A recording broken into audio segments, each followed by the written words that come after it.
আজকে তোমাদের সঙ্গে যে রেসিপিটা শেয়ার করছি, বাচ্চা থেকে বড় সবাই পছন্দ করবে। আর বিশেষ করে বাচ্চারা তো তোমার ফ্যান হয়ে যাবে। প্রথমে পেঁয়াজটাকে গোটা রেখে স্লাইস করে কেটে ওর পার্টগুলোকে আলাদা করতে হবে। ঠিক যেভাবে দেখতে পাচ্ছ ওইভাবে করে নিয়ে ওর মধ্যে কিছু মশলা মাখিয়ে নিচ্ছি। গুঁড়ো লঙ্কা, লবণ, চাট মশলা, এই মশলাগুলোকে পেঁয়াজের মধ্যে ভালো করে মাখিয়ে এক সাইডে রাখলাম। এখানে আমি কিছু সিট বানিয়ে নিয়েছি, যেটা দু সাইডে কেটে মাঝ বরাবর ডিভাইড করে নিচ্ছি। দেখে নিশ্চয়ই বুঝতে পারছো আমি কিভাবে কেটে নিয়েছি। আর এই সিটটা কিভাবে বানিয়েছি তোমরা যদি জানতে চাও অবশ্যই কমেন্ট করে জানাবে, আমি অন্য ভিডিওতে দেখিয়ে দেব। প্রত্যেকটা সিট আমি সেম প্রসেসে কেটে নিয়েছি।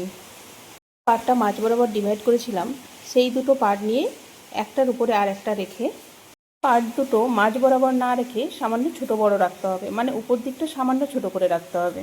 ভিডিওতে যেভাবে দেখতে পাচ্ছ ঠিক সেইভাবে রাখবে। ওর মধ্যে প্রথমে 1 চামচ লাগিয়ে দিচ্ছি ম্যাশ করা আলু, যেটা আমি সামান্য চাট মশলা, লঙ্কার গুঁড়ো, লবণ দিয়ে মাখিয়ে রেখেছিলাম। মশলা মাখানো পেঁয়াজ, পাতলা করে কেটে রাখা ক্যাপসিকাম, ধনেপাতা কুচি আর স্লাইস করে কাটা চিজ, এইগুলো ভিতরে পুর হিসেবে দিয়ে মাথার দিকটা আগে মুড়ে নিয়ে দুই সাইড মুড়ে নিয়ে তারপর নিচের দিকটা মুড়ে প্যাটিসের আকারে আমি একটা শেপ দিয়ে নিচ্ছি। এই একই পদ্ধতিতে প্রত্যেকটা আমি বানিয়ে নেব।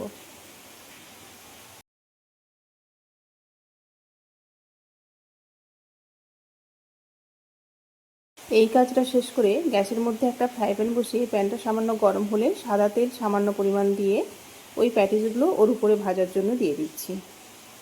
গ্যাসের হিটটা মিডিয়াম রেখে উল্টে পাল্টে এইভাবে মুচমুচে করে ভেজে নিতে হবে। এই প্যাটিসগুলো ভাজার সময় দুটো প্যাটিসের সিট ফেটে গেল, সেটা কেন ফাটলো বুঝতে পারলাম না। তোমাদের যদি জানা থাকে অবশ্যই কমেন্ট করে জানিও। কিন্তু ট্রাস্ট মি, খেতে কিন্তু দারুণ হয়েছিল। তোমরা বাড়িতে একবার হলেও বানিয়ে দেখতে পারো।